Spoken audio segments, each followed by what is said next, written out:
pass and move. Patino shikatino chinjari me groove, pass and move. Mama sita tingo shakera mutuze, pass and move. Welcome, ladies and gentlemen, to Deb 3 TV.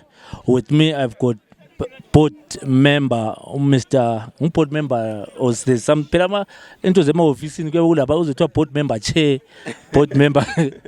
Just board member finance in charge of board member in charge of administration, which is equivalent to a secretary general. Until the chair. So about the SG, board members, but just in brief, what is happening behind us? Good say earlier, this is the second game. I understand the Ibulawe Chiefs, Ibulawe City was knocked out by Iwange. This is the top 4 Tibula that we've been seeing. Basically, in briefing, Tibula win. Yeah, Tibula, it's a tournament, top 4 tournament for the top 5 teams from last season. The champions goes to the Premier League, then the last 4 from the 5 then goes into this tournament. We talked to some sponsors, then they came on board to come and sponsor this this tournament. It's they're local people, and one of them is the chairman of the Southern Region, who came on board with some of his colleagues to sponsor us. Mr. Mtungwazi and Mr. Zijka. Since Mr. Mtungwazi came in as the chairman of the Southern Region, we're seeing these changes. As in Tengena, Benokembona, Southern Region, abantu basmart, my KPC, my jacket, and you say also looking very, very smart. It shows the Southern Region there is a change, there is something that's happening. Now we also see sponsorship that also came in as a Pacific. It's now the Pacific Southern Region. Right? Yes. It shows umsebenzi eluyenza lokukhayelela ibhola siyakubonga khona lokho kuyini esukhangelela ku season le esingena kiyo since seli acquire ama sponsorship lemsebenzi ama administrators Southern Region sawadingi sesiwabona in uniform emabhoreni kuyini esingawukhangelela okunye okuhle njengoba ngani liqalise ngonyaka oluhle kangaka. Okay, the coming in of Pacific Breeze, I think is going to enhance competition in the Southern Region. We've had unbranded region for a long period, but now it's now branded. We gave them some naming rights, and they've named the league the Pacific Breeze Southern Region Soccer League. So it's quite a good gesture from them. The teams, they've been just playing for, I can say they were playing for fun, and some people are actually saying it resembles a Boozers League or a social league, a league which doesn't have prize money. Yes. By the coming in of these guys, I think it has changed the face of our league. It's a good start. It is a good start, yeah.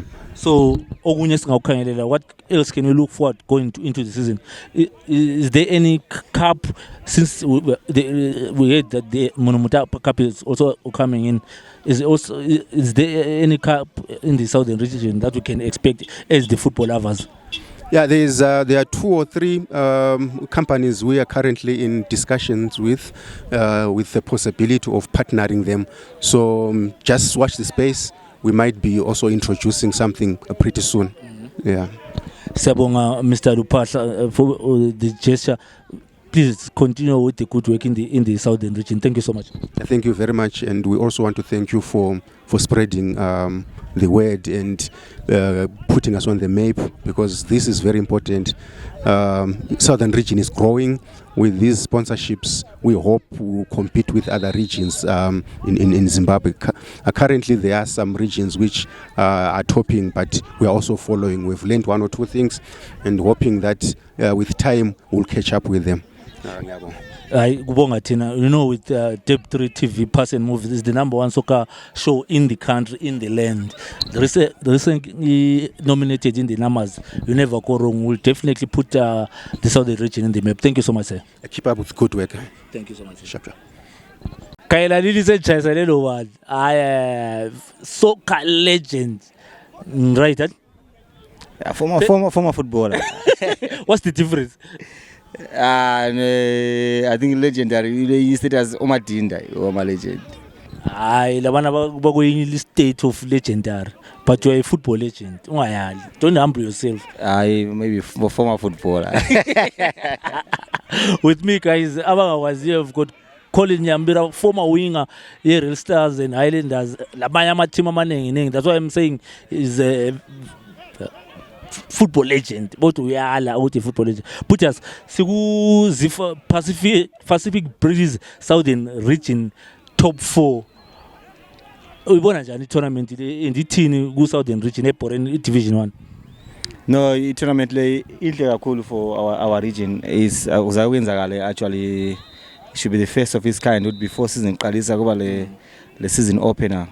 Yokuthi umuntu wonke be together and then we just have a tournament. Just to have a measure of what type of game we're going to have.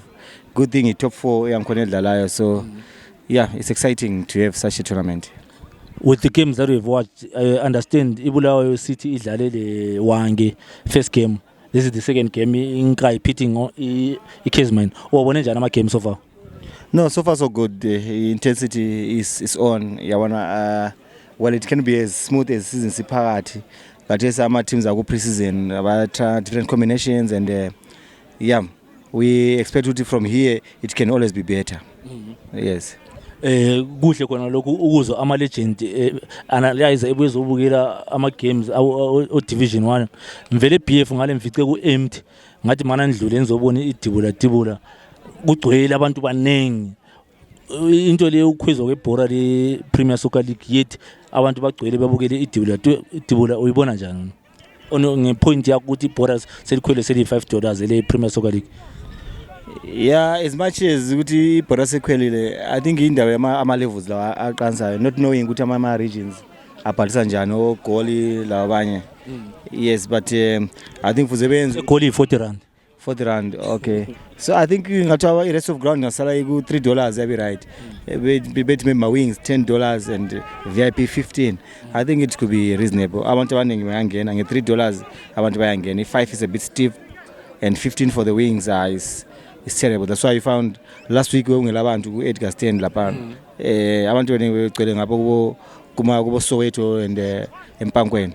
Abantu bafuna ukubuya eBoren but abayenzi ukuthi abantu bekwanisa ukubuya bengayenziwe. Khanyela bhuda sikugcwele njani? So many soccer legends akhona azobukela ama fans babanengi stadium kugcwele lapha but ngala akulabantu. But anyway, what do you expect kulokhu zeni?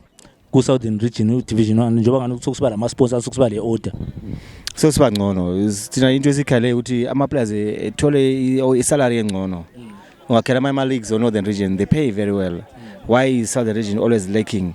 We have the talent. Actually our game has got better flair than other regions, but thina isibhadala imali encane, so you find the better players always leave for the better regions. Yeah. Thank you so much, Mr. Nyambura. Hope to have you in studio soon. Fantastic. I'll be there. Nice one, put us. Sharp. So many soccer legends out here at YCTB Arena. Utshengisela ukuthi kule into enhle eyenzakala. Ungabona ama soccer legends ephuma. Into engimangaza kuphela ukuthi mbona amaningi ay restart. When Colin, I'm with Uhupe. Yes sir. Zithini Putas? Ngishap. Umnani Putas. Ngitshela ababukeli lapho ukuthi aba legends engabona former Real Stars khanya nini abantu elithanda iBora, former Real Stars and Highlanders ngoba lonke lithulile East Mbijane Highlanders. It's a difficult question to answer. But ikhona ukuthi just ukuthi we are following on the proceedings on iBora, the love of the game. So always be there to support whatever gabe kusenzakala. Siyabonga Putas.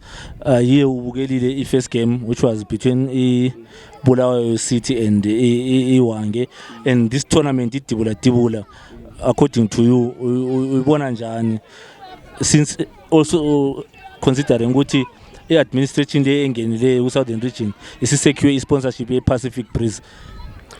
I think it was long overdue. Credit to the new executive They've done so well. Available overdue. You look at other regions, bahlala belama sponsors year in year out, but in Upper Southern we've been struggling. So it's a positive move. We really appreciate what they've done. Even the tournament delay, it's also a positive move because it shows the direction abafuna ukuya kiyo. If you look at the PSL, balama, these games that they've played, Gyros Jiri Charity, and then that one near Scotland and Dynamos is the Super Cup. So it's also the beginning of good things. I'm sure there's a lot positive coming as we go forward. In terms of the competition, how did you see the first game? Lale SSC go half time. How did you see first game? Bulawayo City Lewange. Are the teams ready for the season opener? Yeah, I think we are up for an entertaining season. We are really going to enjoy. With what I saw the first game and what I'm seeing the second game, there is a lot of positive that is coming out. And it looks like an interesting season. Yeah. Thank you so much, Pudas. Uthi silibone endaweni ezinje the supporter the up and coming talent. Kuyabongeka khona lokhu kuyamotivate even the boys.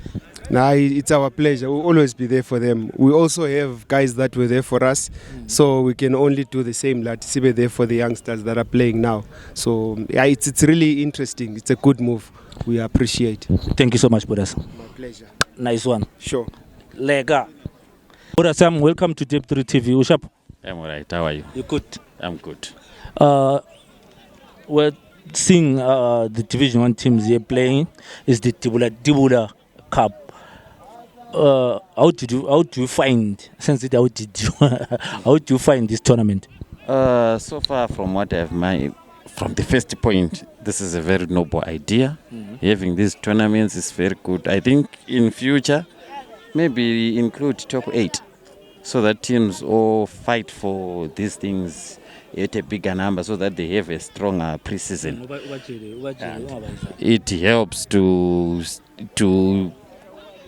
keep the team momentum strong, because if you do these tournaments, they help a lot. I think this is a very good initiative.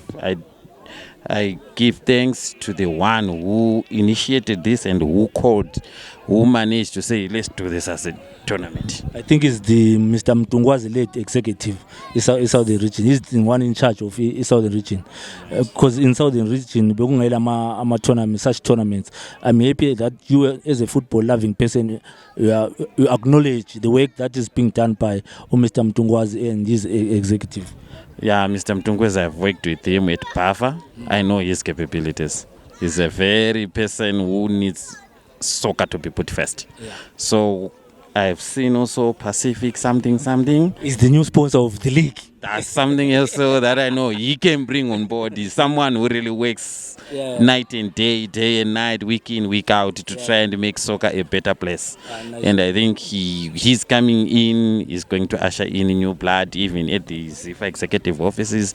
Every club will be like on their toes to support his effort. I need every club, every player, everyone involved in Southern Region Soccer to be part of supporting his ideas. We push forward as a team, as a unit, so that we are recognized. It can't be like how it is in Northern Region. There are so rich teams in D1. So we need that as well in Southern Region. You bring in sponsors and those people who even having 10 companies or 10 people supporting one team, sponsoring one team. That will help us. That will really help us. We need those things. What is happening in Northern Region, we want it in here. How did you find the games themselves? I understand this is the second game. First game it was Bulawayo City versus Iwange. How did you find the game, the competition itself?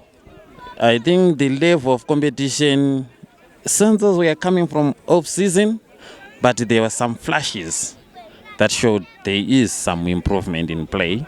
You can see the patterns of play, what these guys were trying to show. Coming to this match as well, still the same, but I think Nkai is really gonna be a team to watch. Yeah, they are leading 1-0. Yes, they are leading 1-0 and they've got a very good pool of players. I've been trying to follow them a bit. They are team to beat. Say even in Wange, I've seen they are well like physically, because that's what really counts in D1. Yeah. Physique, early matches, you get those points home, you're home and dry. Thank you. So I think we are improving. Quality is improving. Which team do you see going into the PSL? From what you've seen, since this was the top 4 last year, which team are you saying is going to go into the PSL? I would put 4 teams, which is Nkai, Wange, TV, and there's this one which was an underdog, but I've forgotten the name. Not Zebra Revolution. No, not Zebra. Kesmine. No, I guess no, those are perennials. They'll be there forever. But there's this other team that I wanted to say, which I can put as the 4th one. But these 3, Not Bulawayo City.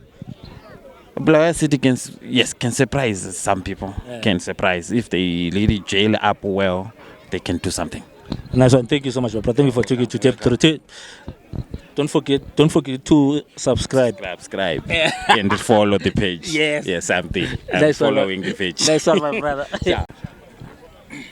Loken Porter is promised. With me now, I've got 4 gentlemen led by Coach Square.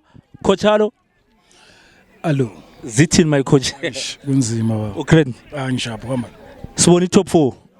And the UT1 wethu use the sponsor this side the Southern Region. Kuchoni githi nje abantu bebhora. Yeah, at least ibhola lethu selisiba competitive. That's what we wanted ku Southern Region. Sponsor, that's all what we needed. At least for a moral boost for my players. At least we've got something to play for at the end of the season. La sokulula ukuthi umotivate abafana bakho. Exactly. So ngani sokungcono. Ukuthi asokule cash. So there's something. So maybe dlalele something. Yeah, something. Mthala, do you share the same sentiments lo Coach Square? It's the same sentiments that I share with Coach Square. He's been there. He's been a while training Labafana, and then we are motivating them. Ababuye abafana mabefunzo dlala ibhora. Ababuye, we want uthi iBulawayo ibe yiyo benefitayo through all the sponsorships and everything. And us as a community, as our leaders and everything, let's just build up iBulawayo and let Bulawayo be and make it out. I'm happy when you watch KPS Yama sponsor. I'm happy about that as well. Cause let me pay me praise. Yeah. Let me pay me praise, yeah. And we're right. My sponsors they are there. And then let's continue with this sinjan. Si motivate our sponsors and everyone with the song esibenjani kube iBulawayo ehlangeneyo phambili ngoBulawayo nyabo. Mthala. Is it in Purasam? I'm not sharp, otherwise I'm fresh. Bulawayo City, Jazz ngiyabona lihle limnandi. Understand but isimogo badliwe. akula nkinga at least is promote sport promote abafana ukuthi ibhola limjani lithuthuke koBulawayo silivuselele as we know ukuthi iBulawayo vele is the best vele ebhoreni iBulawayo number 1 yes asivuselele nini Asomanga wona lawo. Iqiniso lelo yeah I-tournament le idibula ithoni kuwe and lokuthi i-league isile sponsor kathesi. yabona ukuthi nxa ibhola vele lifuna isponsor without money we cannot do anything because abafana kumele be motivated lakho futhi siyabonga kakhulu ngesponsorship sona lesi ukuthi ibhola linjani liphumelele phambili ngoba abafana sifuna bakhipha ngapi emgwaqweni bengene ngapi bedlala ibhola siyabonga kakhulu siyabonga kakhulu Mthala wami Yebo linjani? I am nice Peter. Also same question. Sponsor league idibula i-tournament ubona njani so far? So far hayi kuyasijabulisa lathi koBulawayo kubona such improvements. Siyakubongela kakhulu koBulawayo ngoba sikhanyile labafana abancane esigabeni sethu lapha sebelimele ngezidakamizwa. So nxa kusiba lama sponsors sibonga kakhulu kuyasiphakamisa lathi koBulawayo ukuthi ikusasa yethu la icace. So far ama games lawa lathi silapha kuyasijabulisa. Yes. In closing sesivala Coach Square ngiyawazi wena ungabe biased ngombuzo lo ngifuna ukuthi ubona ngiyiphi eya ku PSL kathisi. Okay, ku PSL ngeza wina i-league. Ngiyeza kuya ku PSL. Good answer.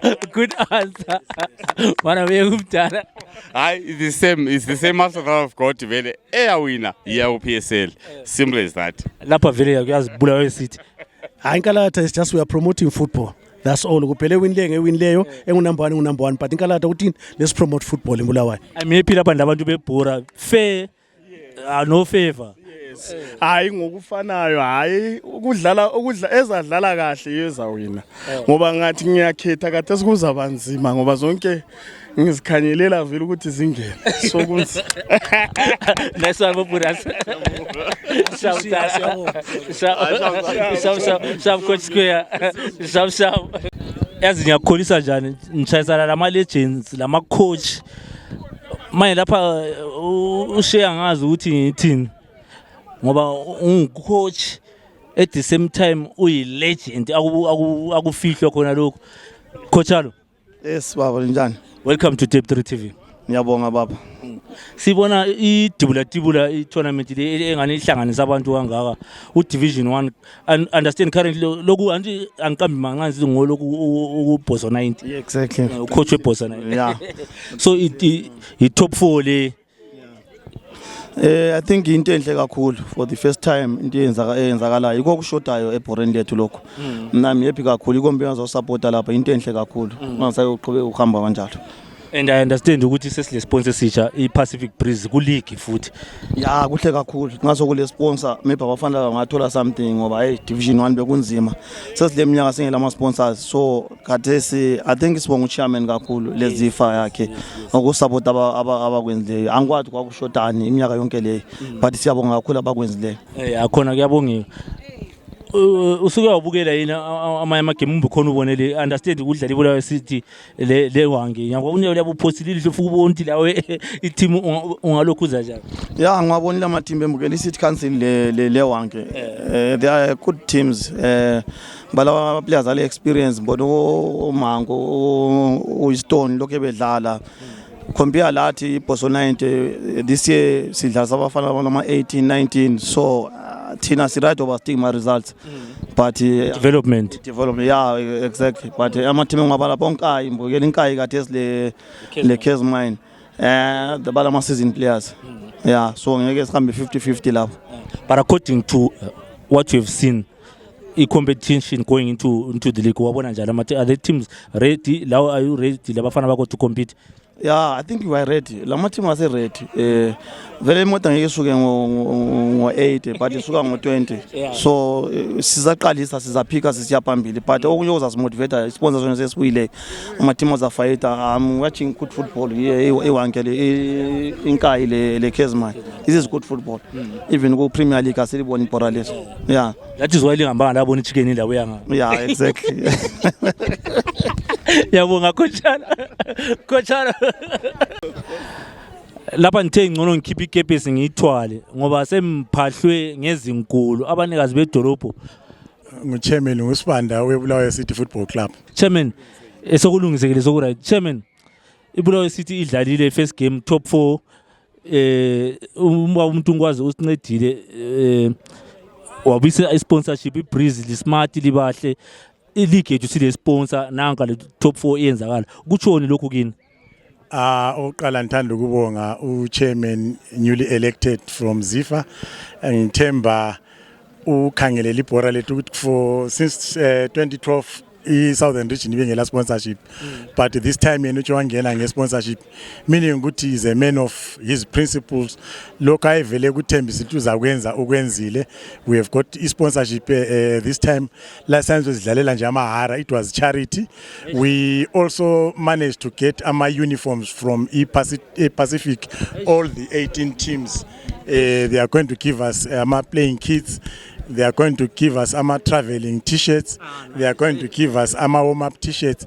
So it's a massive sponsor from uchairman wethu siyamchayela izandla. Kuhle kakhulu. Mama. Yeah.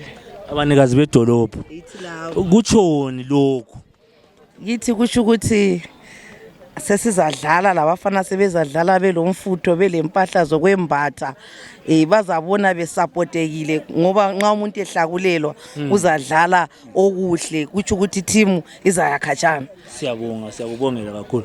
Umuntu omdala kunjani uke wangishawuda ngesikhipha sami hayi ukuthi team yakho sesishaye kakhulu andaweni team ile but this tournament and the sponsorship itself kutshoni hayi kuthi ukuthi at least especially for our youth anti who are so much abanye absorbed into drugs and substance abuse anti labaza sebele entertainment yakhona apha sisise number 1 anti kulokuthi banengi anjabona so esport vele is one of those things that help us as city fathers and lani as the fourth estate ukuthi sinjani city come together and fight against drug and substance abuse yeah but team idliwe uqaliseni iwangi ukutshoni njoba wona ukhala uthi yamidliwa kakhulu njoba le yakhe idliwe hayi iqiniso lihle la ubonile i-team ibidlala kahle anti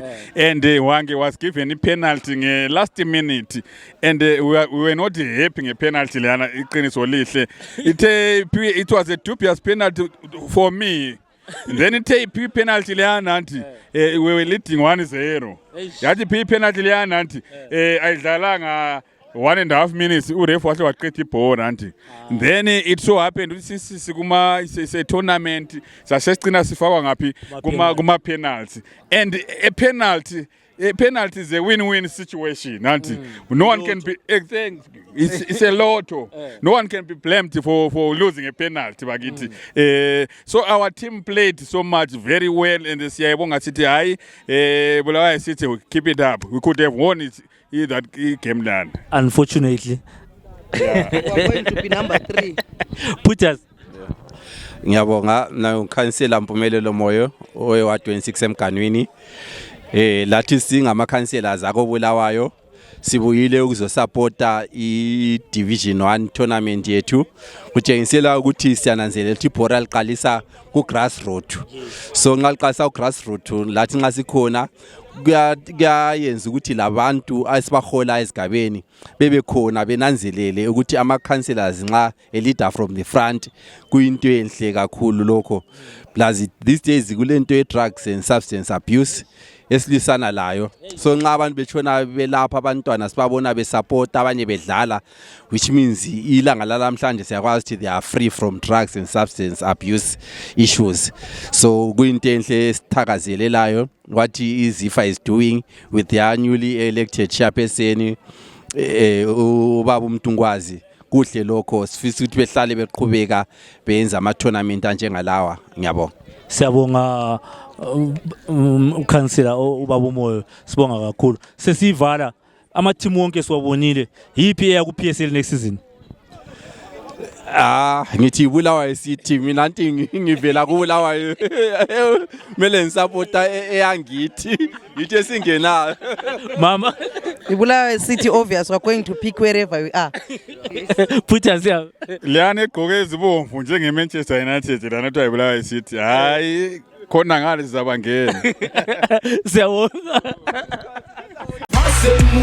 pass and move atino shikati no chinjari mwe groove pass and move mama sita tingo shedera muduze pass and move